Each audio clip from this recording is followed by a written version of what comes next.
श्री गणेशाय नमः। श्री हरि। संक्षिप्त श्री देवी भागवत।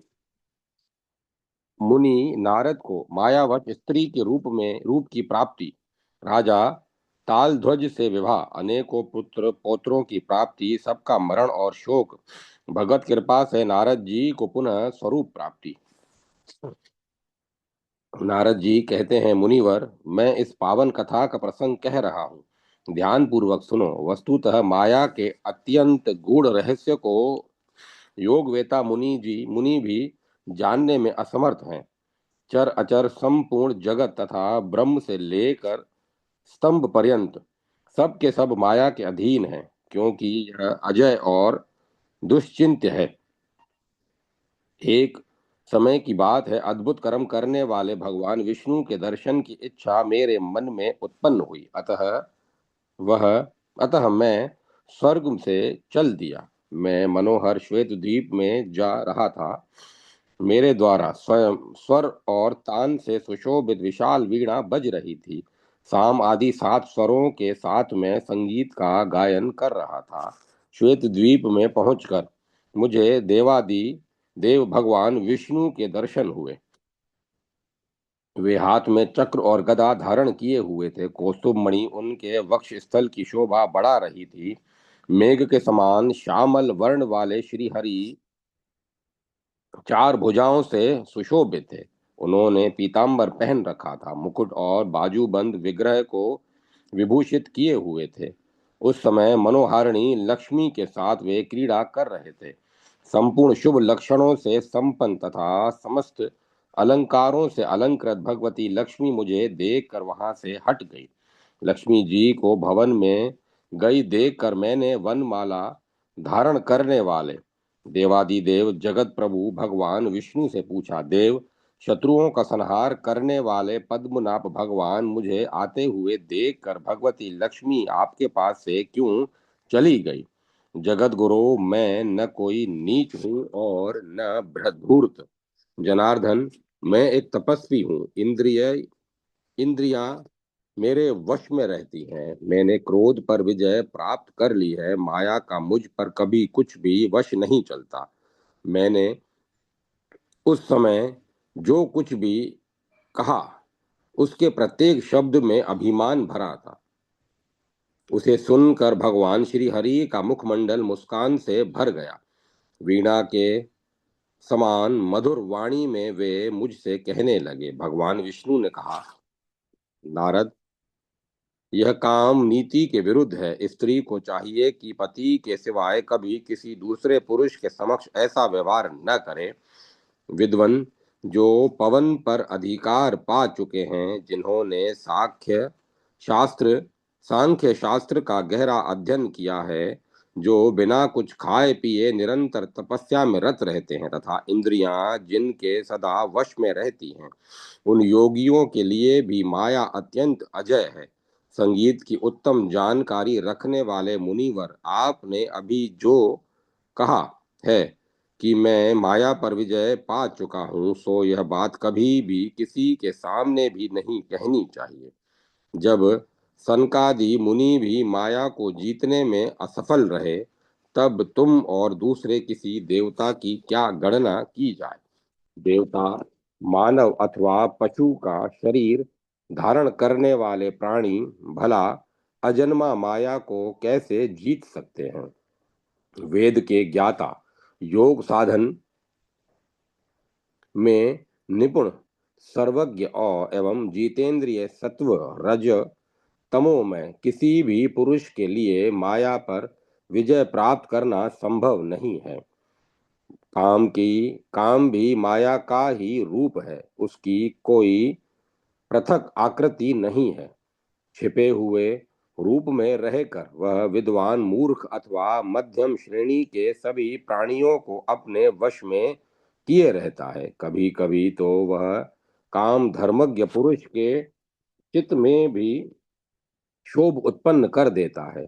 फिर स्वभाव अथवा कर्म से उसकी चेष्टा समझ ली जाए, यह बड़ा ही कठिन काम है। नारद जी कहते हैं, इस प्रकार कहकर भगवान विष्णु चुप हो गए। मेरा मन संदेह से भर गया, अतः उन जगत प्रभु सनातन श्री हरि से मैंने पूछा, रमापते, माया का कैसा रूप है, उसकी कैसी आकृति है, उसमें कितनी शक्ति है, वह कहाँ रहती है और किसके आधार पर ठहरी है, यह मुझे बताने की कृपा करें। जगत को धारण करने वाले लक्ष्मीकांत भगवन, मुझे उस माया को देखने और जानने की उत्कट इच्छा लगी हुई है। आप शीघ्र ही उसे दिखा और समझा कर मुझे प्रसन्न करने की कृपा करें। भगवान विष्णु बोले, अखिल जगत को धारण करने की शक्ति रखने वाली वह माया त्रिगुणात्मिका, सर्वज्ञा, सर्वसम्मता, अजया और अनेक रूपा है। यह संपूर्ण संसार में व्यापक होकर रहती है। नारद, तुम्हें यदि उसे देखने की इच्छा हो तो अभी गरुड़ पर चढ़ो, हम दोनों एक अन्य लोक में चलें। ब्रह्मपुत्र नारद जी, वहां से तुम्हें अजित आत्माओं के लिए अजय उस माया का दर्शन कराऊंगा। उसे देखने के पश्चात फिर तुम्हें अपने मन में विषाद को स्थान नहीं देना चाहिए। इस प्रकार देवादिदेव भगवान विष्णु ने मुझसे कहकर विंतानंदन गरुड़ को याद किया। स्मरण करते ही गरुड़ उनके सामने आ गया। गरुड़ को आए देख कर भगवान विष्णु उन पर सवार हुए और मुझे भी चलने के लिए आदर पूर्वक पीछे बैठा लिया। वायु के समान तीव्रगामी गरुड़ ने अब वैकुंठ से यात्रा कर दी। भगवान श्री हरि जिस ओर जाना चाहते थे उधर के लिए ही संकेत कर देते और वहीं गरुड़ का लक्ष्य बन जाता था। यूं बहुत से विशाल वन, दिव्य सरोवर, नदियां, ग्राम, नगर, पर्वत के आसपास के गांव, गौओं के गोष्ठ, मुनियों के मनोहर आश्रम, सुंदर बावलियां, छोटे बड़े अनेक तालाब, कमल से सुशोभित अगाध जल वाली अनेक झीलें तथा मृगों एवं वराहों के बहुत से झुंड हमें दृष्टि गोचर हुए। गरुड़ पर बैठकर उन सब पर दृष्टि डालते हुए हम दोनों कान्य कुब्ज के पास पहुंचे।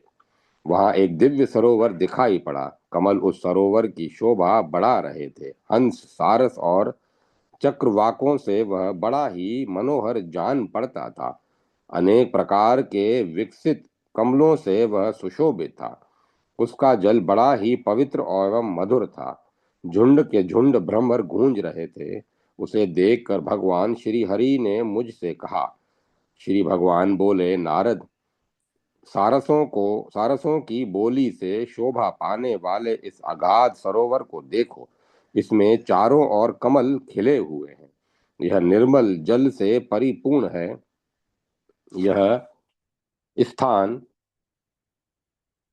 यह स्नान करके यह स्नान करने के पश्चात श्री हरि के हंस पर मेरी तर्जनी उंगली यहाँ स्नान करने के पश्चात श्री हरि ने हंसकर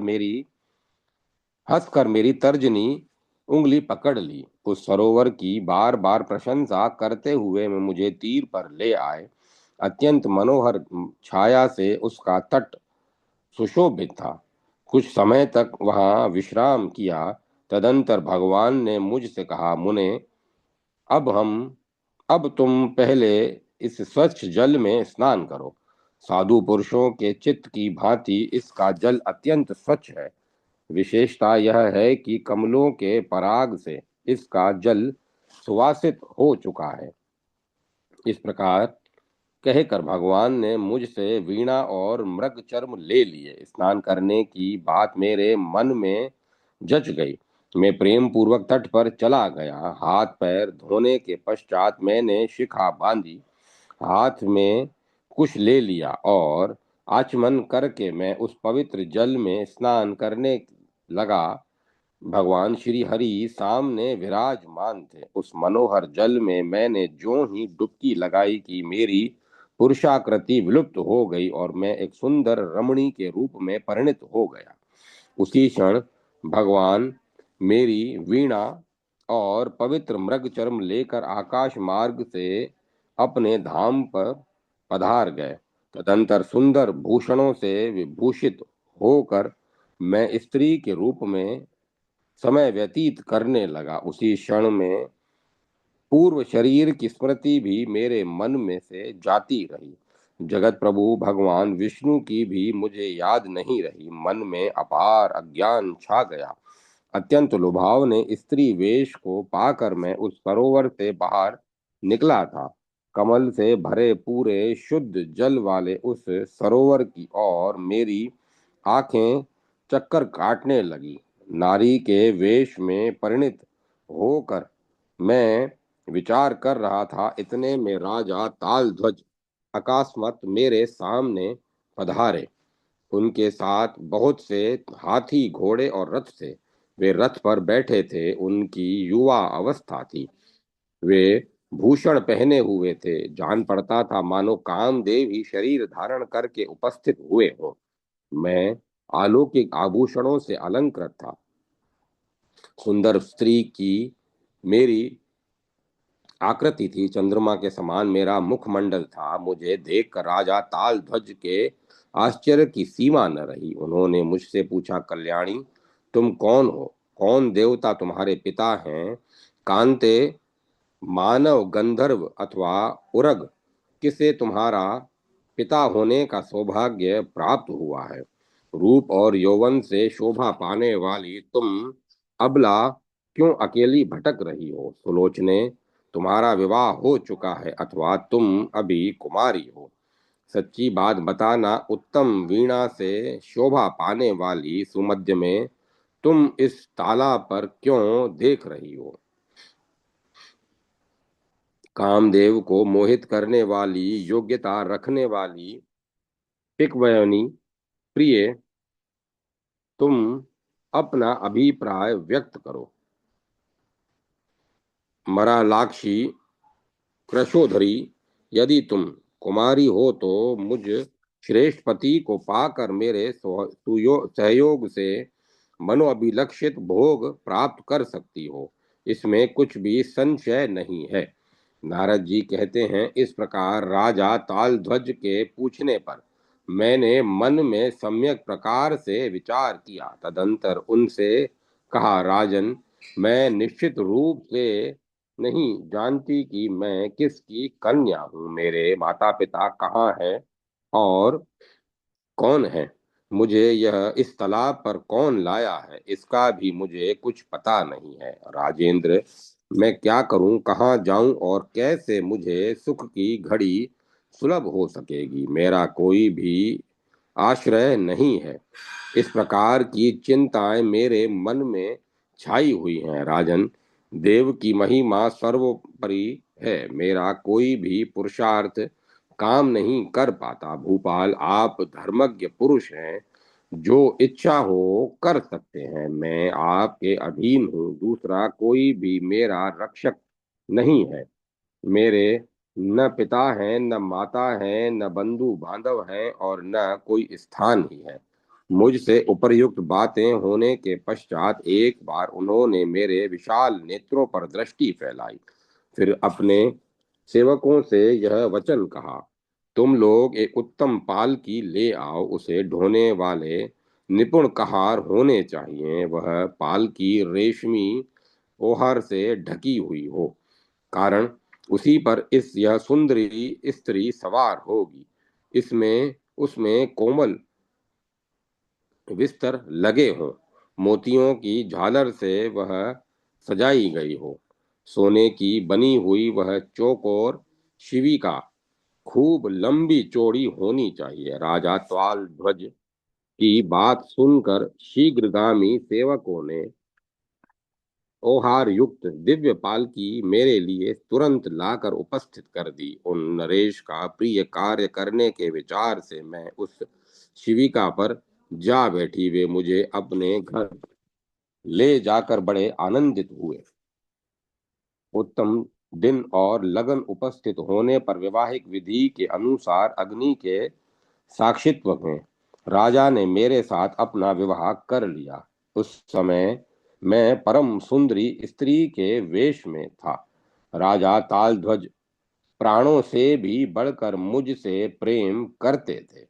उन्होंने मेरा नाम रख दिया सौभाग्य सुंदरी। मेरे साथ रमण करते हुए राजा के सुख की सीमा न रही। काम शास्त्र के अनुसार भांति भांति के भोग विलास हमें सुलभ रहे। राज्य का प्रथम प्रबंध छोड़कर मेरे साथ क्रीड़ा करने में ही राजा का सारा समय व्यतीत होने लगा। काम कला में अत्यंत आसक्त होने के कारण जाते हुए समय पर उनका कुछ भी ध्यान न रहा। अनेकों उपवन, मनोहर बावलियां, सुंदर भवन और उत्तम अटारियां, ये सभी हमारे विहार स्थल का काम देते थे। व्यास जी, उस समय राजा त्वाल ध्वज पर मेरा असीम अनुराग हो गया था। क्रीड़ा के रस ने मेरी सारी विवेक शक्ति नष्ट कर दी थी। पहले मेरा शरीर पुरुष का था और मुनि कुल में मेरी उत्पत्ति हुई थी, यह बात मुझे तनिक भी याद नहीं रही। ये मेरे पति देव हैं, मैं इनकी भार्या हूँ। अनेकों स्त्रियों की अपेक्षा मैं उन्हें अधिक प्रिय हूँ। मुझे पटरानी होने का सौभाग्य प्राप्त है। मैं सती साध्वी एवं विशाल विलास विलासज्ञा हूँ। मेरा जीवन सफल है। प्रेम में आबद्ध होकर इस प्रकार के विचार में रात दिन किया करता था। उस नरेश के अधीन होकर क्रीड़ा में आसक्त हो सुख का अनुभव करना ही मेरा स्वभाव बन गया था। राजा त्वाल ध्वज के पास रहते समय मन में प्रबल आसक्ति आ जाने के कारण ब्रह्म संबंधी सनातन ज्ञान, विज्ञान एवं धर्म शास्त्र का रहस्य मुझे बिल्कुल भूल गया था। मुने इस प्रकार क्रीड़ा में आसक्त हुए मेरे 12 वर्ष एक क्षण के समान बीत गए। मेरे गर्भवती होने पर राजा ताल ध्वज को बड़ी प्रसन्नता हुई। उन्होंने विधि पूर्वक गर्भ संस्कार कराया। गर्भ के समय मेरी किस चीज पर इच्छा है, इस विषय में प्रेम पूर्वक राजा बार बार मुझसे पूछा करते थे, किंतु लज्जा के कारण मैं कुछ कह नहीं सकता था। 10 महीने पूरे होने पर मुझे पुत्र उत्पन्न हुआ। उस समय दिन, ग्रह, नक्षत्र, लग्न और तारा सभी श्रेष्ठ थे। राजभवन में बड़े समारोह के साथ पुत्र उत्सव मनाया गया। पुत्र जन्म के से राजा के मन में असीम प्रसन्नता उत्पन्न हुई। सूतक समाप्त हो जाने पर जब राजा ने पुत्र का मुख देखा, तब उनके हर्ष की सीमा नहीं रही। परम तपस्वी व्यास जी, यूं मैं राजा ताल ध्वज की प्रिय पत्नी बन चुका। 2 वर्ष के बाद मुझे पुनः गर्भ रह गया। समय अनुसार सर्व लक्षण संपन्न दूसरे पुत्र की मुझसे उत्पत्ति हुई। ब्राह्मणों की आज्ञा से राजा ने बड़े पुत्र का नाम वीरवर्मा और छोटे का नाम सुधनवा रखा। इस प्रकार राजा के संपर्क में रहकर मैंने 12 पुत्र उत्पन्न किए। उस समय मोहवश उन बच्चों के लालन पालन में ही मैं प्रेम पूर्वक लगा रहा। समय समय पर मुझसे पुनः 8 सुंदर इस पुत्रों की भी उत्पत्ति हुई। फिर तो सुख का साधन भूत मेरा गृहस्थ जीवन सांगोपांग पूरा हो गया। राजा ने समय अनुसार उचित रूप से लड़कों के विवाह कर दिए। घर में बहुएं आ गईं। पुत्रों और बहुओं को मिलाकर एक महान परिवार बन गया। फिर लड़कों के भी लड़के हुए। खेलने कूदने और नाना प्रकार के भोग भोगने में ही मेरा समय व्यतीत होने लगा। निरंतर मेरे मोह की वृद्धि हो रही थी। कभी सुख और संपत्ति सामने उपस्थित होती और कभी लड़के बीमार पड़ते तथा उन्हें कष्ट भोगना पड़ता, तो मेरे मन में अत्यंत अशांति फैल जाती थी। कभी कभी पुत्रों और बहुओं में परस्पर अत्यंत दारुण कलह मच जाता था, जिससे मैं दुखी हो उठता। मुनिवर, संकल्प से उत्पन्न हुई सुख एवं दुखमयी चिंता बिल्कुल व्यर्थ और दुष्परिणामी है, फिर भी मैं उसमें उलझा रहता था। पूर्व समय की उत्तम जानकारी और शास्त्र ज्ञान कुछ भी नहीं रहा। स्त्री बनकर घरेलू कार्यों में मैं सर्वथा व्यस्त रहता था। मोह बढ़ाने वाले अहंकार की मन में सीमा नहीं रही। सोचता था ये मेरे पराक्रमी पुत्र हैं और ये कुलीन घर में उत्पन्न होने वाली मेरी बहुएं हैं। मेरे ये लड़के बढ़िया वस्त्र पहनकर घर पर खेल कूद रहे हैं। अहो, जगत में जितनी स्त्रियां हैं, मैं उन सब में मैं अवश्य ही बहुत भाग्यशालिनी हूँ। मैं नारद हूँ, भगवान की माया से मेरी बुद्धि हर ली है। भगवान की माया ने मेरी बुद्धि हर ली है, इस प्रकार का विचार मेरे मन में कभी उठता ही नहीं था।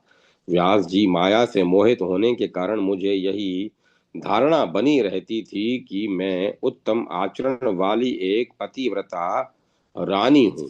मेरे बहुत से पुत्र हैं और इस जगत में मेरा जीवन धन्य है। मानद, इसके बाद दूर देशवासी कोई एक प्रसिद्ध नरेश मेरे स्वामी के साथ शत्रुता ठानकर नगर पर चढ़ आया। उसने हाथियों और रथों के द्वारा अपनी सेना सजा ली थी। वह मन में युद्ध करने की बात सोच रहा था। अपनी सेना से उसने मेरा नगर घेर लिया। तब मेरे लड़के और पोते भी नगर से बाहर निकल पड़े। तब उस शत्रु नरेश से भयंकर संग्राम छिड़ गया। विकराल काल के प्रभाव से मेरे सभी पुत्र संग्राम में शत्रु के द्वारा मार दिए गए। राजा हतोत्साह होकर युद्ध स्थल से घर लौट आए। मुने मैंने सुना, अत्यंत भयावह संग्राम में मेरे सब लड़के पोते मर मिटे। शत्रु राजा बड़ा बलवान था। पुत्रों और पोत्रों को मारकर वह निकल गया। अब मेरी आंखों से आंसुओं की अजस्त्र धारा गिरने लगी। मैं युद्ध भूमि में पहुंचा। जमीन पर पड़े हुए पुत्रों और पोत्रों को देखकर मेरे दुख की सीमा न रही। आयुष्मान, शोक रूपी सागर में डूबकर मैं जोर जोर से रोने लगा। हाँ मेरे पुत्रों, तुम कहाँ चले गए? इस दुष्ट नरेश ने तेरी निर्मम हत्या कर डाली। हाय देव, अत्यंत दुर्दांत हैं, उसे कोई भी टाल नहीं सकता। मैं इस प्रकार विलाप कर रहा था। इतने में भगवान विष्णु एक बूढ़े ब्राह्मण का रूप धारण करके वहां पधारे। देखने में वे बड़े मनोहर जान पड़ते थे। वेदज्ञ उन प्रभु का विग्रह सुंदर वस्त्र से सुशोभित था। उन्होंने स्वयं मेरे सामने आने की कृपा की। मैं अत्यंत कातर होकर रो रहा था। वे मुझसे कहने लगे, ब्राह्मण रूपी भगवान ने कहा, कोयल के समान मधुर बोलने वाली सुंदरी, तुम क्यों रो रही हो? यह एकमात्र भ्रम है। पति पुत्र आदि युक्त ग्रह में मोहवश ऐसी स्थिति आ जाती है। तुम अपने परम आत्म स्वरूप के ऊपर तो विचार करो। सोचो, कौन तुम हो? ये किसके पुत्र हैं और ये है कौन? सुलोचने, उठो और रोना धोना छोड़कर स्वस्थ हो जाओ। कामिनी, मर्यादा की रक्षा के लिए स्नान करके परलोकवासी पुत्रों को तिलांजलि देनी चाहिए। धर्मशास्त्र का निर्णय है कि मृत बांधवों के निमित्त सर्वथा तीर्थ में स्नान करके तर्पण करें। यह कार्य घर पर कभी नहीं किया जा सकता। नारद जी कहते हैं, वृद्ध ब्राह्मण के रूप में पधारे हुए भगवान विष्णु ने यूं कहकर मुझे समझाया। तब मैं राजा को साथ लेकर चल पड़ा। बहुत से बांधव भी मेरे साथ हो लिए। विप्र वेशधारी भूत भावन भगवान आगे आगे चले। तत्पश्चात मैं तुरंत परम पावन तीर्थ के लिए चल पड़ा। द्विज रूपी भगवान विष्णु कृपा पूर्वक मुझे उन तीर्थ में ले गए। वहां एक पवित्र सरोवर था। भगवान श्री हरि ने मुझसे कहा, गजगामिनी, कार्य करने का समय उपस्थित है। तुम इस पवित्र तीर्थ में स्नान करके पुत्र संबंधी निरर्थक शोक से रहित हो जाओ। जन्म जन्मांतर में तुम्हारे करोड़ों पुत्र, पिता, पति, भ्राता और जमाता मर चुके हैं। इनमें उनमें तुम किसका शोक मनाती हो? यह सब मन का भ्रम है। स्वप्न की तुलना करने वाला यह व्यर्थ चिंतन प्राणियों के लिए केवल कष्ट देने वाला है। नारद जी कहते हैं, भगवान विष्णु के मुख से निकली हुई इस बात को सुनकर उनकी प्रेरणा के अनुसार मैं पुरुष संज्ञक तीर्थ में स्नान करने के लिए प्रविष्ट हुआ। उस तीर्थ में डुबकी लगाते ही मेरी आकृति तुरंत पुरुषाकार बन गई। भगवान विष्णु वीणा लेकर तट पर विराजमान थे। द्विजवर, स्नान करने के पश्चात मुझे कमल लोचन भगवान विष्णु के साक्षात दर्शन प्राप्त हुए। फिर तो मेरे मन की विस्मृति दूर हो गई। सोचने लगा, भगवान के साथ मैं नारद यहाँ उपस्थित हूँ। माया के प्रभाव से स्त्री जैसी मेरी आकृति हो गई थी। मैं इस प्रकार की बातें सोच ही रहा था कि भगवान श्री हरि ने मुझसे कहा, नारद, यहाँ आओ। जल में खड़े होकर क्या कर रहे हो? मैंने सोचा, मैं अभी अत्यंत दारुण स्त्री के वेश में था, फिर कैसे पुरुष हो गया? मेरे आश्चर्य की सीमा न रही। अध्याय 28-29 समाप्त। जय माता सरस्वती। जय मां सरस्वती। भगवान विष्णु के द्वारा महामाया का महत्व वर्णन। व्यास जी के द्वारा जन्मेजय के प्रति भगवती की महिमा का कथन। नारद जी कहते हैं, मुझ ब्राह्मण नारद को देखकर राजा तालध्वज अत्यंत आश्चर्य में पड़ गए। सोचा, मेरी पत्नी कहाँ चली गई और मुनिवर नारद कहाँ से आ गए? वे मुनिवर नारद कहाँ से आ गए? उन्होंने बारंबार विलाप करना आरंभ किया। कहा, हाँ प्रिय, मैं तेरे वियोग में पड़कर विलाप कर रहा हूँ। मुझे छोड़कर तू कहाँ चली गई? शुचि स्मिते, तेरे नेत्र कमल पत्र के समान विशाल हैं। विपुल श्रोणी, मैं अब क्या करूं? तेरे बिना मेरा जीवन, ग्रह और राज्य सब के सब व्यर्थ हैं। तेरे विग्रह से अब मेरे प्राण क्यों नहीं निकल रहे हैं? तू न रही तो जीवन धारण करने से भी मुझे कोई प्रयोजन नहीं रहा। विशालाक्षी, मैं रो रहा हूं, तू प्रिय उत्तर देने की कृपा कर। तूने प्रथम मिलन में मेरे प्रति जो प्रेम दिखलाया था वह अब कहाँ चला गया? सुभ्रु, क्या तू जल में डूब गई अथवा तुझे मछली एवं कछुए खा गए, या मेरे दुर्भाग्यवश तू वरुण के हाथ लग गई? अमृत के समान मधुर भाषण करने वाली प्रिय, तेरे सभी अंग बड़े मनोहर थे। मुझे धन्यवाद है जो पुत्रों के प्रति तूने सच्चा प्रेम दिखलाया। तुझे धन्यवाद है जो पुत्रों के प्रति तूने सच्चा प्रेम दिखलाया। मैं तेरा पति होकर दीन भाव से विलाप कर रहा हूँ। पुत्र स्नेह के पाश में तू बंधी हुई है। ऐसी स्थिति में मुझे छोड़कर तेरा स्वर्ग सिधारना शोभा नहीं देता। कांते, मेरे दोनों ही सर्वस्व छिन गए। पुत्र मर ही चुके थे, और तू प्राण प्यारी भी मेरे साथ न रह सकी। प्रिय, मैं अत्यंत दुखी हूँ, फिर भी मेरे प्राण शरीर से अलग नहीं हो रहे हैं।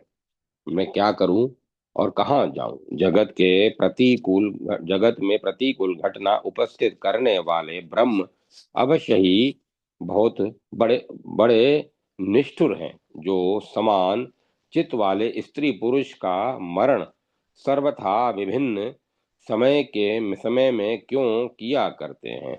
मुनियों ने स्त्रियों के लिए अवश्य ही बड़ा उपकार किया है, जो उन्होंने स्पष्ट कह दिया है, पति के मर जाने पर स्त्री उसके साथ चिता में जल जाए। इस प्रकार राजा तालध्वज विलाप कर रहे थे। तब भगवान श्री हरि ने अनेक प्रकार के युक्तिपूर्ण वचन कहकर उन्हें शोक चुप कराया।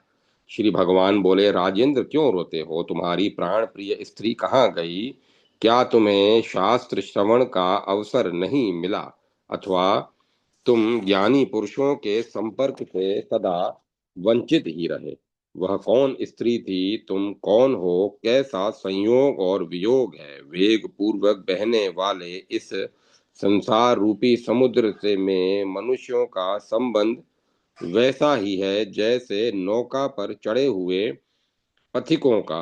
महाराज, अब तुम घर जाओ। तुम्हारे इस व्यर्थ रोने धोने से कोई प्रयोजन सिद्ध नहीं हो सकता। मनुष्यों का संयोग वियोग सदा देव के विधान पर निर्भर है। राजन, विशाल नेत्रों वाली इस सुंदरी से संबंध होने पर भोग विलास करने का अवसर तुम्हें प्राप्त हो चुका है। एक सरोवर पर उसके साथ तुम्हारा संयोग हुआ था। इस समय उसके माता पिता तुम्हें दिखाई नहीं पड़े थे। यह अवसर काकतालीय न्याय से जैसे आया था, वैसे ही अब चला भी गया। राजेंद्र, शोक मत करो। काल की गति को रोकना बड़ा ही कठिन काम है। अब समय अनुसार घर जाओ और वहां यथेच्छ भोग भोगो। उस सुंदरी से जैसा तुम्हारा संयोग हुआ था, वैसे ही वियोग भी हो गया। तुम जैसे के तैसे रह गए। राजन, अब घर जाकर राजकाज संभालो। भूपेंद्र, इस समय तुम्हारे रोने से वह स्त्री आ जाए, यह सर्वथा असंभव है। तुम व्यर्थ ही इस शोक के पचड़े में पड़े हो। अब कुछ योग साधन करने का यत्न करो। भोग समय अनुसार जैसे आता है उसी प्रकार चला भी जाता है। अतः इस असार संसार मार्ग में शोक करना अनुचित है। न तो एक जगह सर्वथा सुख ही रहता है और न दुख ही।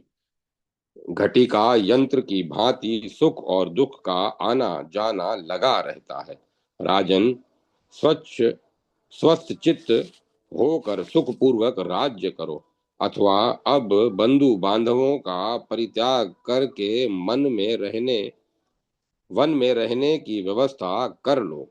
प्राणियों का दुर्लभ मानव देह क्षणभंगुर है। इसके प्राप्त होने पर सम्यक प्रकार से आत्म कल्याण कर लेना चाहिए।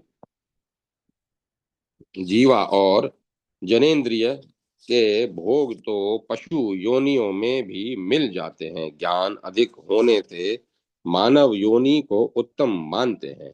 अन्य योनियों में यह शक्ति सुलभ नहीं रहती। अतएव तुम स्त्री जनित शोक का परित्याग करके घर चले जाओ। भगवती जगदम्बा की यह माया है, जिससे संपूर्ण जगत मोहित है।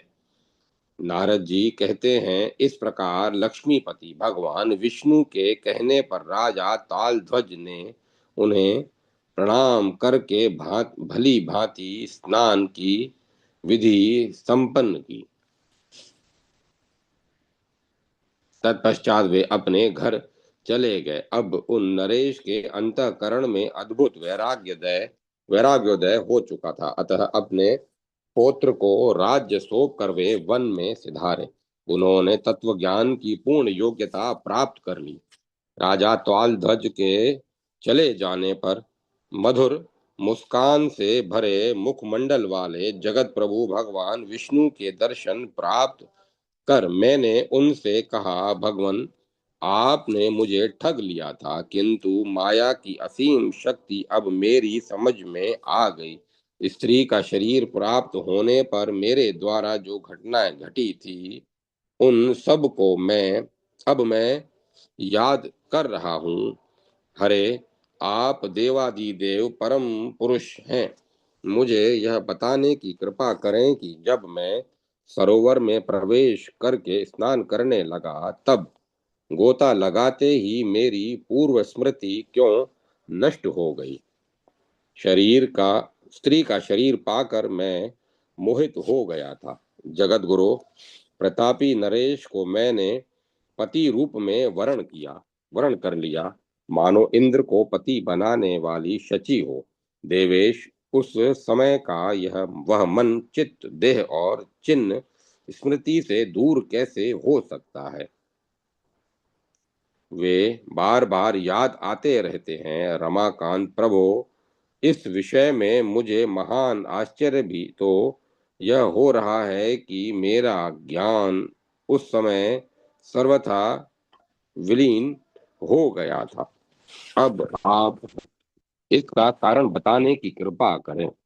स्त्री का शरीर पाकर मैंने अनेक प्रकार के भोग भोगे। मैं निरंतर मदिरा पान करता रहा। निषिद्ध भोजन करने में मुझे कोई हिचक न रही। मैं यह कभी भी स्पष्ट नहीं जान सका कि मैं नारद हूँ। उस समय जो घटनाएं उपस्थित हुई, वे सभी अब मुझे आगोपांत स्मरण आ रही है। भगवान विष्णु बोले, महामते नारद, देख, यह सब महामाया का मनोरंजन है। इन्हीं के प्रभाव से प्राणी के शरीर में अनेक प्रकार की दशाएं उपस्थित होती रहती हैं। जैसे शरीर धारियों में जागृत, स्वप्न एवं सुषुप्ति आदि 4 प्रकार की दशाओं का क्रम निरंतर चालू रहता है, वैसे ही दूसरा शरीर प्राप्त होने पर स्वाभाविक है। इसमें संदेह कैसा। सोया हुआ मनुष्य जानने, सुनने और बोलने में भी असमर्थ रहता है। यही सब जग जाता है यही वही जब जग जाता है, तब सारी वस्तुएं उसे ज्ञात हो जाती हैं। उसका नींद से चित्त विचलित हो जाता है। मन में अनेक प्रकार के बहुत से स्वप्न उठा करते हैं। मनुष्य स्वप्न में देखता है कि हाथी मुझे मारने आ रहा है। मैं भागने में असमर्थ हूँ। क्या करूं, मेरे लिए दूसरा कोई स्थान भी तो नहीं है जहां तुरंत भाग चलूं। कभी स्वप्न में देखता है कि मेरे पितामह अपने घर पर पधारे हुए हैं, उनसे मिलता हूं। कभी परस्पर बातचीत होती है और एक साथ बैठकर हम लोग भोजन करते हैं। जागने पर उसे मालूम हो जाता है कि ये सुख दुख संबंधी बातें मैंने स्वप्न में देखी हैं। उन सभी बातों को याद करके वह जनता के समक्ष विस्तार पूर्वक कहता भी है। जिस प्रकार कोई भी व्यक्ति स्वप्न में निश्चय नहीं जान पाता कि यह भ्रम है, वैसे ही महामाया का आश्चर्य समझ में आ जाना बड़ा ही कठिन काम है। नारद, महामाया के गुणों की दुर्लभ्य सीमा को जानने में शंकर और ब्रह्मा भी असफल हैं। फिर मंद बुद्धि वाला दूसरा कौन मनुष्य इसके वास्तविक रहस्य को जान सकता है।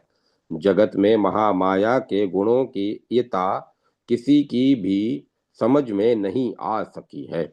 उन्होंने इस संपूर्ण चराचर जगत को सत्व, रज और तम, इन तीनों गुणों द्वारा रचा है।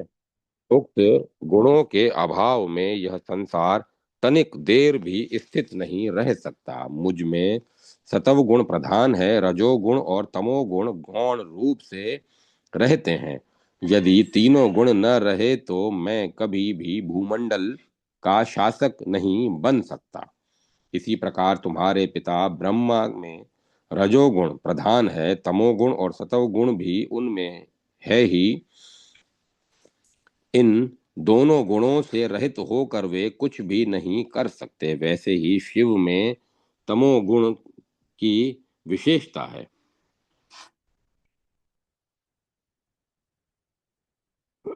रजोगुण और तमोगुण उनमें अप्रधान रूप में रहते हैं। कोई भी ऐसा नहीं है जिसमें ये तीनों गुण न हो। अभी अभी माया का प्रभाव तुम देख चुके हो।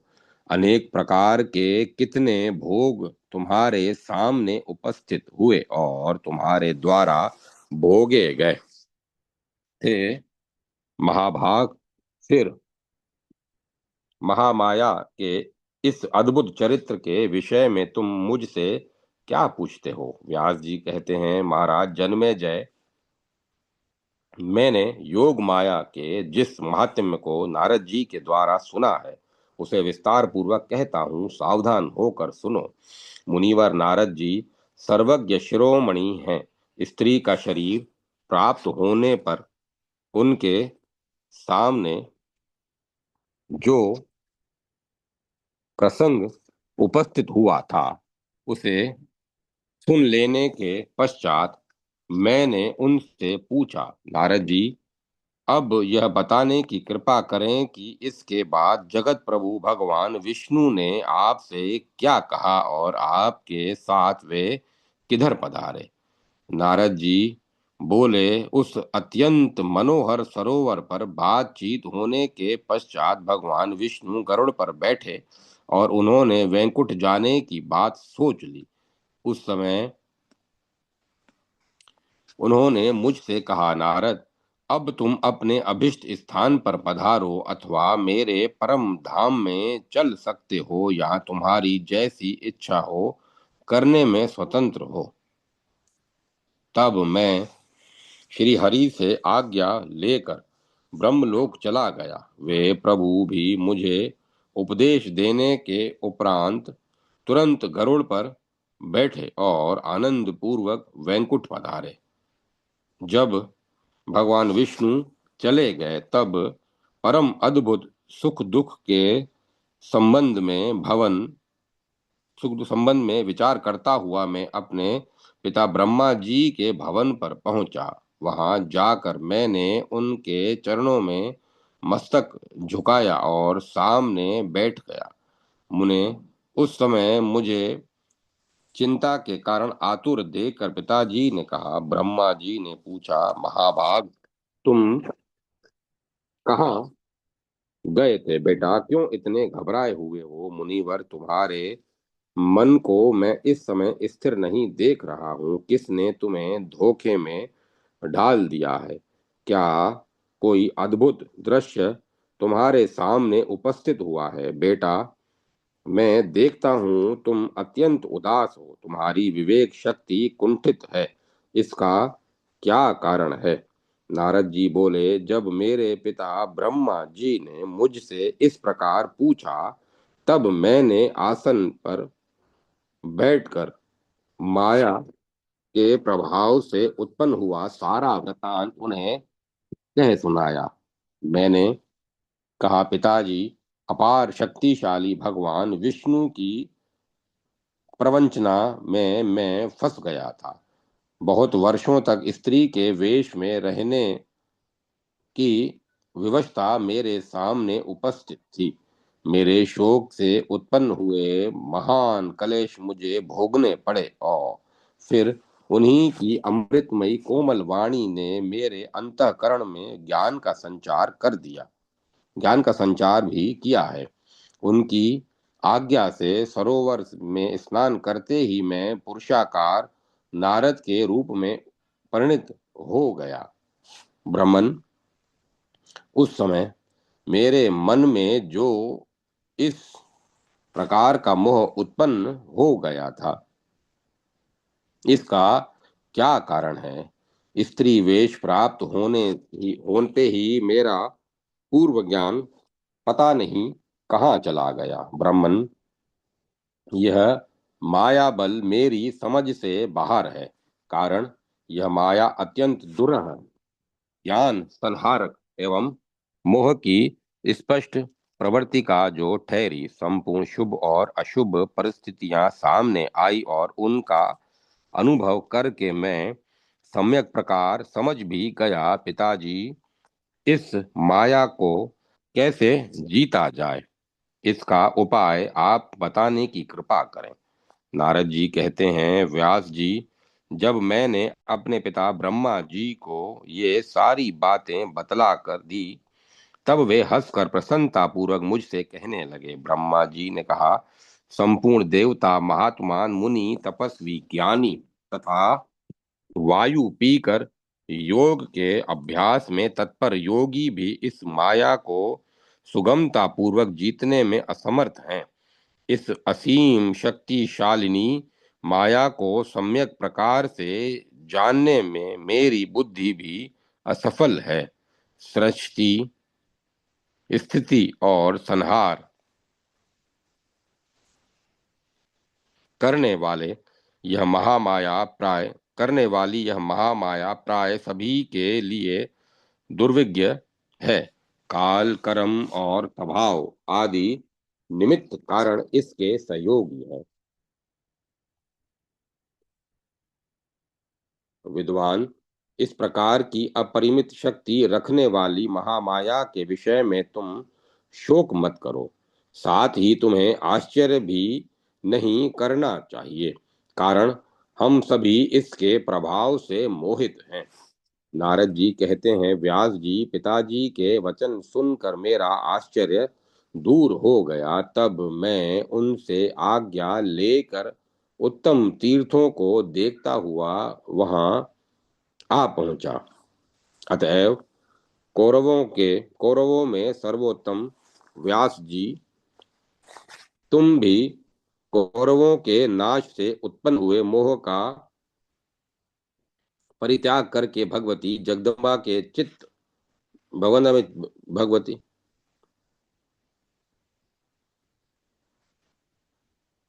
भगवती जगदम्बा में चित्त लगाकर यहाँ सुख पूर्वक समय व्यतीत करो। अपने द्वारा उच्च अथवा नीच जो कर्म बन चुके हैं, उनका फल अवश्य भोगना पड़ता है। इस बात का हृदय में निश्चय करके आनंद पूर्वक विचरण करना चाहिए। व्यास जी कहते हैं, राजन, इस प्रकार कहकर मुझे समझाने के बाद नारद जी वहां से पधार गए।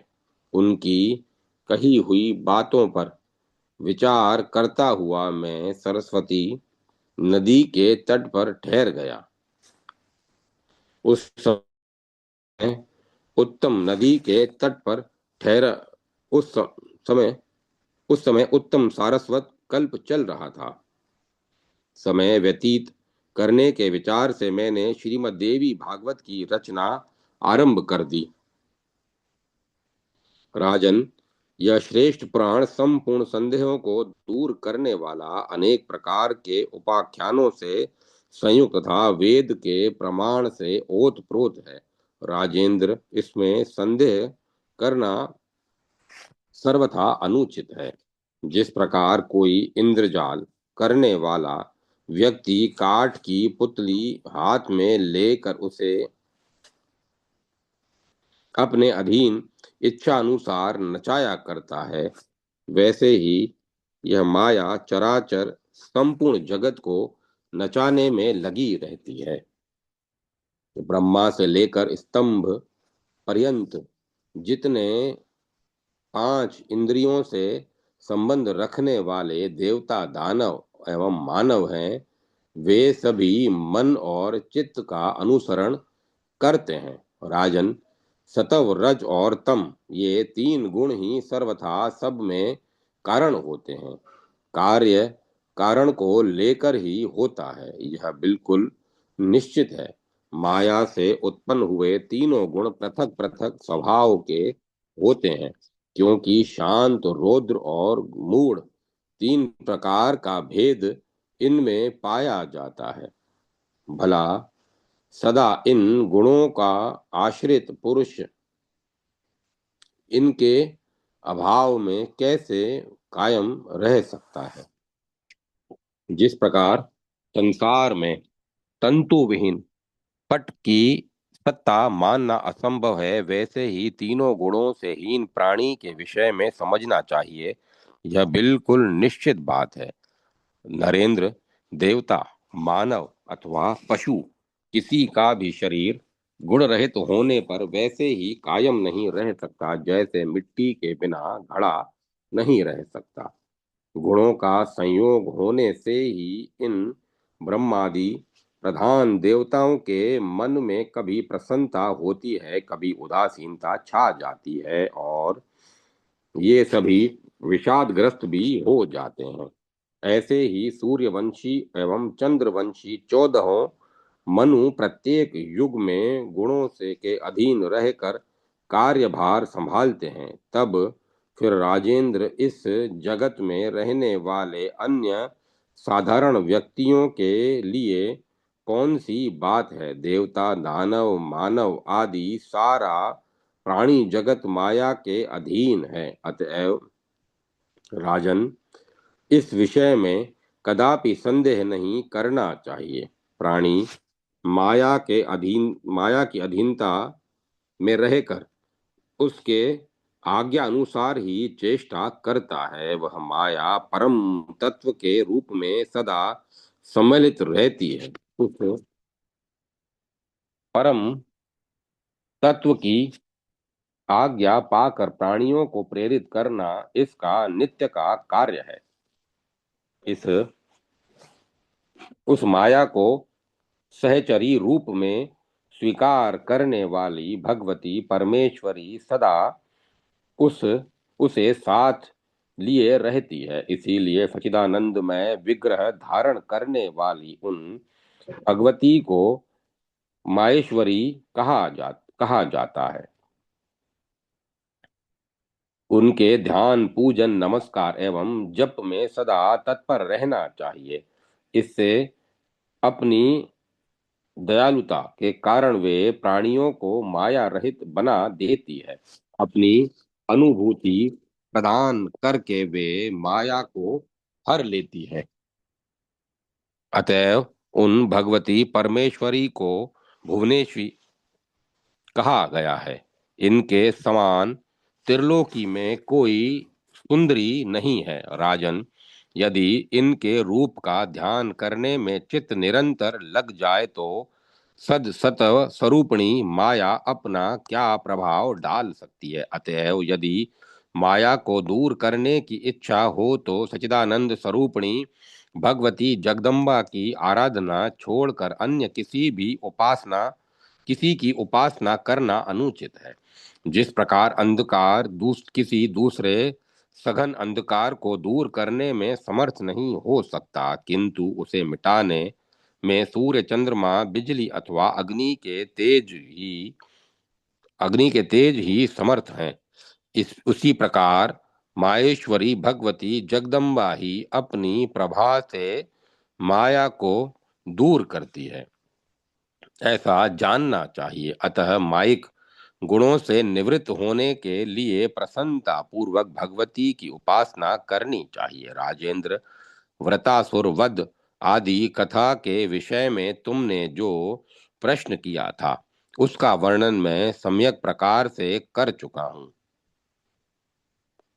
अब दूसरा कौन सा प्रसंग सुनना चाहते हो। सुव्रत, श्रीमद् देवी भागवत पुराण के इस पूर्वार्ध को मैंने कह सुनाया। इसमें देवी की महिमा विस्तार पूर्वक कही गई है। भगवती जगदम्बा का यह रहस्य जिस किसी को नहीं सुनाना चाहिए। जो भक्त शांत स्वभाव, देवी भक्ति का प्रेमी शिष्य अपना बड़ा पुत्र अथवा गुरु भक्ति से युक्त हो, उसके सामने ही इसका वर्णन करें। यह पुराण संपूर्ण पुराणों का सार, समस्त वेदों की तुलना करने वाला एवं प्रमाणों से परिपूर्ण है। जो मानव भक्ति पूर्वक उच्च विचार से इसका पाठ एवं श्रवण करता है, वह निश्चय ही इस जगत में ज्ञानी और धनी होने का सुअवसर प्राप्त कर लेता है। अध्याय 30-31 समाप्त। श्रीमद देवी भागवत महापुराण का छठा स्कंद समाप्त। जय माता सरस्वती। जय मां सरस्वती। श्री जगदम्बिकाय नमः। श्रीमद देवी भागवत सातवां स्कंद। व्यास जी के प्रति जन्मे जय का सृष्टि विषयक प्रश्न। सुत जी कहते हैं, तपस्वियों, इस दिव्य कथा को सुनने के पश्चात परीक्षित नंदन धर्मात्मा राजा जन्मे जय ने प्रसन्नता पूर्वक पुनः व्यास जी से पूछा। जन्मे जय ने कहा, स्वामिन, सूर्यवंशी और चंद्रवंशी राजाओं के वंश का विशद वर्णन सम्यक प्रकार से मैं सुनना चाहता हूँ। अनग, आप सर्वज्ञ हैं, आप शमन करने वाली यह कथा कहने की कृपा कीजिए। इन दोनों वंशों में राजाओं का परिचय कराइए। मैंने सुना है कि वे सभी भगवती जगदम्बा के उपासक थे। इस प्रकार राजऋषि जन्मे जय के पूछने पर सत्यवती नंदन मुनिवर व्यास जी उनसे कहने लगे। व्यास जी बोले, महाराज, सूर्य वंश, चंद्र वंश और तथा अन्य वंशों से भी संबंध रखने वाली कथाओं का वर्णन करता हूँ, सुनो। भगवान विष्णु के नाभि कमल से चार मुख वाले व्यास जी प्रकट हुए।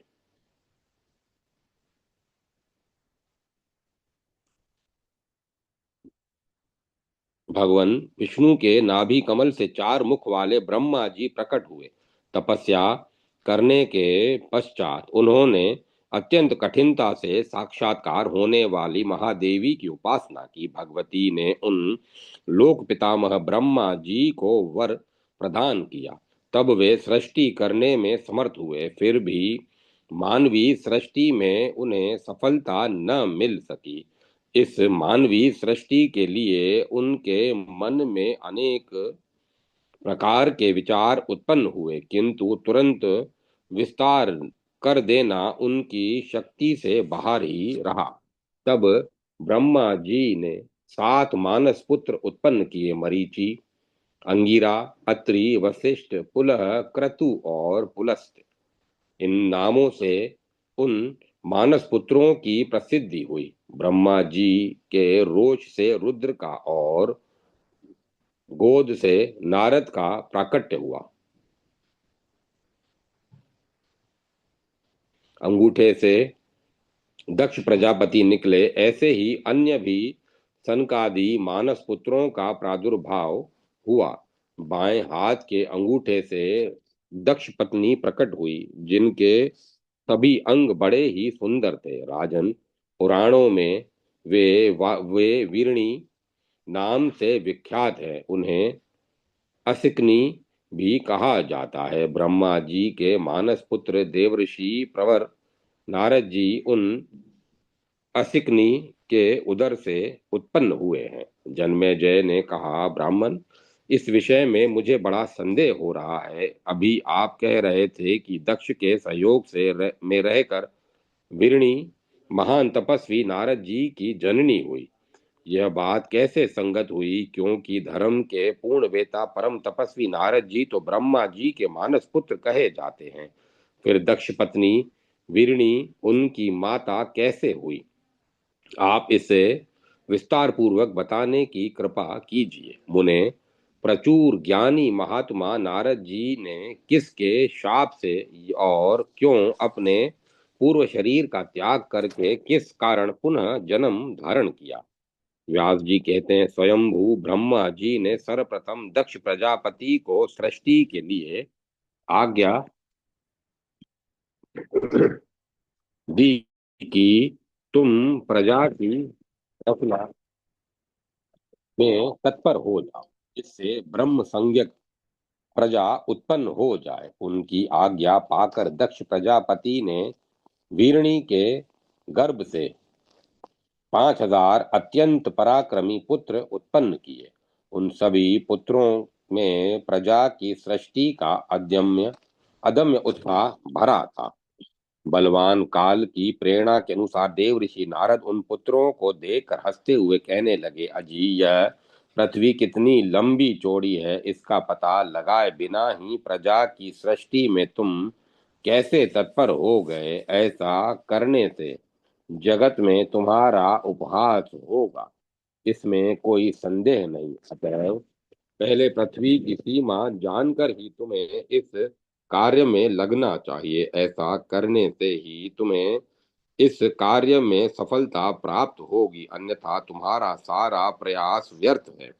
व्यास जी कहते हैं, नारद जी के यूं कहने पर देववश दक्ष कुमार हर्यवंशों के मन में यह बात जच गई।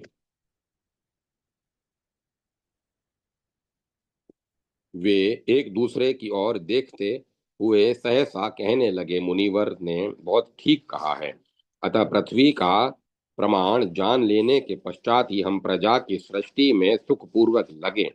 इस प्रकार परामर्श करके वे सभी पृथ्वी का पता लगाने के लिए चल पड़े। नारद जी के कथनानुसार पृथ्वी के सर्वांग की जानकारी प्राप्त करने के लिए कुछ लोग पूर्व दिशा में, कुछ दक्षिण में, कुछ पश्चिम और कुछ उत्तर दिशा की ओर उत्साह पूर्वक चले पड़े। पुत्रों को चला जाता देखकर दक्ष प्रजापति के मन में महान कष्ट हुआ। वे बड़े दृढ़ प्रतिज्ञ थे। अतः प्रजा सृष्टि के विचार से उन्होंने पुनः बहुत से पुत्र उत्पन्न किए। वे लड़के भी प्रजा की सृष्टि करने के प्रयत्न में संलग्न हो गए। नारद जी पहले की ही आती उन पुत्रों को भी समझा कर भेज दिया। उन पुत्रों का भी चला जाना देखकर दक्ष के मन में रोष उत्पन्न हो गया और उन्होंने क्रोध में आकर नारद जी को शाप दे दिया। दक्ष जी ने कहा, नारद, तुम जिस प्रकार मेरे बहुत से पुत्रों को नष्ट कर दिया है तुमने जिस प्रकार मेरे बहुत से पुत्रों को नष्ट कर दिया है, उसी प्रकार तुम भी नष्ट हो जाओ। इस पाप के परिणाम स्वरूप तुम्हें गर्भ में रहना पड़ेगा, कारण तुमने मेरे बहुत से पुत्र नष्ट कर दिए हैं। इस प्रकार के शाप से ग्रस्त होकर नारद जी विरणी के गर्भ से प्रकट हुए। इसके बाद दक्ष प्रजापति ने विरणी के उदर से 60 दक्ष प्रजापति ने विरणी के उदर से 60 कन्याएं उत्पन्न की। प्रजापति दक्ष धर्मज्ञ पुरुष थे। उन्होंने उन 60 कन्याओं में से 13 कन्याओं का विवाह महात्मा कश्यप के साथ कर दिया।